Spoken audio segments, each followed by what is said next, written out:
নমস্কার। আজকের এই ভিডিওতে আমরা আলোচনা করব বাংলাদেশের ময়মনসিংহ জেলায় ঘটে যাওয়া একটি নৃশংস হত্যাকাণ্ড নিয়ে, দীপুচন্দ্র দাশের লিঞ্চিং। 2025 সালের 18 ডিসেম্বর রাতে ভালুকা উপজেলার পায়োনিয়ার নিট কম্পোজিট ফ্যাক্টরিতে কর্মরত 25 থেকে 28 বছর বয়সী হিন্দু যুবক দীপুচন্দ্র দাশকে ধর্ম অবমাননার অভিযোগ তুলে এক উত্তেজিত জনতা পিটিয়ে হত্যা করে এবং তার দেহে কেরোসিন ঢেলে আগুন ধরিয়ে দেয়। তদন্তে দেখা গেছে এই অভিযোগের কোনো প্রমাণ মেলেনি, বরং এটি কর্মক্ষেত্রের বিরোধ, ঈর্ষা এবং প্রমোশন নিয়ে ঝামেলার ফলাফল। দীপু ছিলেন তার পরিবারের একমাত্র উপার্জনকারী। প্রতিবন্ধী বাবা, মা, স্ত্রী এবং ছোট মেয়ের ভরণ পোষণের দায়িত্ব তার কাঁধে ছিল। এই ঘটনা শুধু একটি ব্যক্তিগত ট্র্যাজেডি নয়, বরং সাম্প্রদায়িক হিংসা, মিথ্যা অভিযোগ এবং জনতার রোষের এক ভয়াবহ উদাহরণ। আমরা এখানে ধাপে ধাপে জানব তার জীবন, ঘটনার পুরো বিবরণ, তদন্তের ফলাফল এবং পরবর্তী ঘটনাবলী। সত্যতা ও নিরপেক্ষতা বজায় রেখে এই গল্প বলার চেষ্টা করব, যাতে আমরা সকলে এ থেকে গুরুত্বপূর্ণ শিক্ষা নিতে পারি। চলুন শুরু করি। প্রথমে আসুন জানি দীপুচন্দ্র দাশ কে ছিলেন। দীপু ছিলেন একজন 25 থেকে 28 বছর বয়সী হিন্দু যুবক, যিনি বাংলাদেশের ময়মনসিংহ জেলার তারাকান্দা উপজেলার মোকামিয়াকান্দা গ্রামের রবিচন্দ্র দাশের ছেলে। তিনি পরিবারের একমাত্র উপার্জনকারী ছিলেন। তার প্রতিবন্ধী বাবা, মা, স্ত্রী এবং মাত্র 2 থেকে 3 বছরের একটি ছোট মেয়েকে ভরণ পোষণ করতেন। দীপু ভালুকা উপজেলার স্কয়ার মাস্টারবাড়ি এলাকায় অবস্থিত পায়োনিয়ার নিট কম্পোজিট ফ্যাক্টরিতে পোশাক শ্রমিক হিসেবে কাজ করতেন। তিনি ভালুকার ডুবালিয়াপাড়া এলাকায় একটি ভাড়া বাড়িতে থাকতেন। তার জীবন ছিল সংগ্রামময়, কিন্তু তিনি তার দায়িত্ব পালন করতে সদা তৎপর ছিলেন।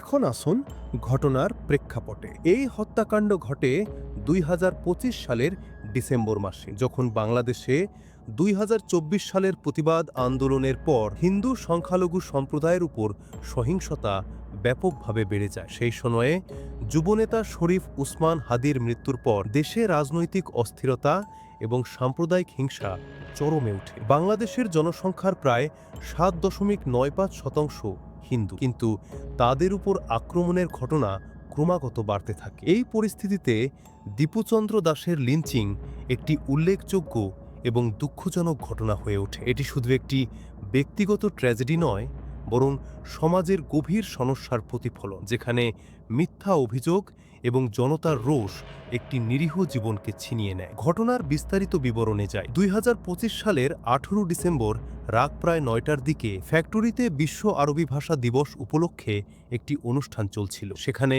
দীপুচন্দ্র দাশকে ইসলাম এবং নবী মুহাম্মদ সম্পর্কে অবমাননাকর মন্তব্য করার অভিযোগ তোলা হয়। এই অভিযোগটি দ্রুত ফ্যাক্টরি এবং আশপাশের এলাকায় ছড়িয়ে পড়ে, ফলে উত্তেজিত জনতা, প্রায় 140 থেকে 150 জন লোক জড়ো হয় এবং তাকে হস্তান্তর করার দাবি করে। জনতা তাকে প্রহার করে, গাছে ঝুলিয়ে দেয় এবং কেরোসিন ঢেলে আগুন ধরিয়ে দেয়। ঘটনার ভিডিও সোশ্যাল মিডিয়ায় ছড়িয়ে পড়ে, যাতে দেখা যায় জনতা তকবীর চিৎকার করতে করতে আক্রমণ করছে শরীফকে। তার স্থানীয়ভাবে মারা যান এবং তার লাশ ঢাকা ময়মনসিংহ মহাসড়কের পাশে গাছে ঝুলানো হয়। এই দৃশ্যটি কতটা ভয়াবহ ছিল তা কল্পনা করা যায়। একটি সাধারণ কর্মকর্তা কিভাবে এমন নৃশংসতার শিকার হয় তা আমাদের সকলকে হতবাক করে। প্রত্যক্ষদর্শীদের বর্ণনা অনুসারে কোনো প্রত্যক্ষদর্শী এই ধর্ম অবমাননার ঘটনা দেখেননি বা শোনেননি। র্যাপিড অ্যাকশন ব্যাটালিয়ন র্যাব নিশ্চিত করে যে কোনো প্রমাণ পাওয়া যায়নি।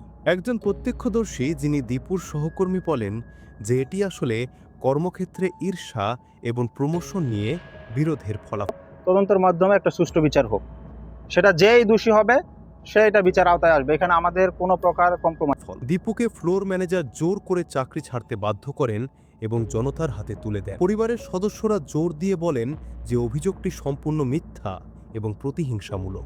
আমি হত্যার ভিতর চাই, আমার আর কিছু বলেন।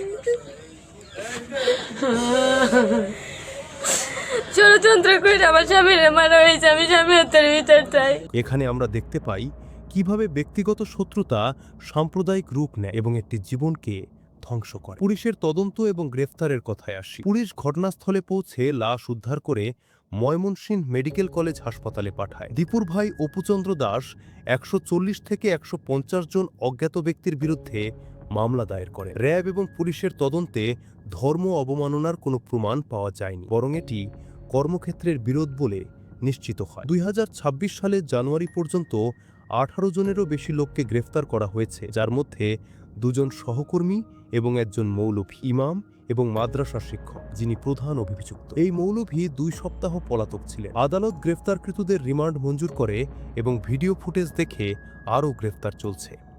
এই তদন্ত দেখায় যে সত্যতা বের করার জন্য আইনি প্রক্রিয়া কতটা গুরুত্বপূর্ণ। পরবর্তী ঘটনাগুলো আরও গভীরতা যোগ করে। লাশ 20 ডিসেম্বর পরিবারের কাছে হস্তান্তর করা হয়। বাংলাদেশের অন্তর্বর্তীকালীন সরকার মোহাম্মদ ইউনূসের নেতৃত্বে ঘটনার নিন্দা করে এবং পরিবারকে আর্থিক সাহায্য প্রতিশ্রুতি দেয়। স্থানীয়রা বিচার দাবি করে প্রতিবাদ করে। বাংলাদেশের বিশ্ববিদ্যালয়গুলিতে যেমন ঢাকা বিশ্ববিদ্যালয়ে প্রতিবাদ হয়, ভারতে দিল্লি, কলকাতা, আগরতলায় প্রতিবাদ হয়, যাতে বাংলাদেশি দূতাবাসে হামলার চেষ্টা হয়। ভারতের পররাষ্ট্র মন্ত্রণালয় নিন্দা করে এবং সংখ্যালঘু সুরক্ষা দাবি করে। আন্তর্জাতিকভাবে যুক্তরাষ্ট্র অ্যামনেস্টি ইন্টারন্যাশনাল নিন্দা করে। এই প্রতিক্রিয়াগুলো দেখায় যে এই ঘটনা শুধু বাংলাদেশের নয়, বরং আঞ্চলিক এবং আন্তর্জাতিক মানবাধিকারের প্রশ্ন উঠিয়েছে। এই ঘটনা বাংলাদেশে সংখ্যালঘু নির্যাতনের একটি উদাহরণ, যা 2025 সালে আরও বেড়েছে। পরবর্তীতে অনুরূপ ঘটনা,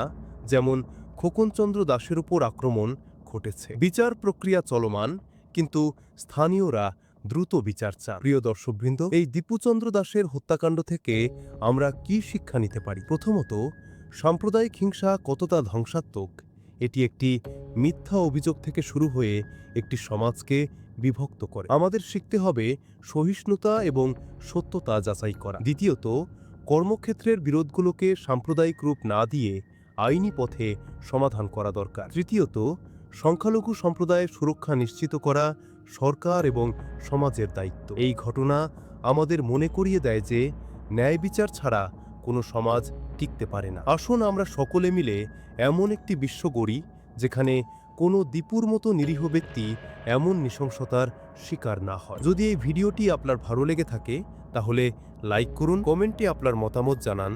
আপনি এই ঘটনা থেকে কি শিখলেন? সাবস্ক্রাইব করুন চ্যানেলটি, যাতে এমন আরও তথ্যমূলক ভিডিও পান, এবং শেয়ার করুন আপনার বন্ধুবান্ধবের সাথে, যাতে সচেতনতা ছড়িয়ে পড়ে। ধন্যবাদ দেখার জন্য। নমস্কার।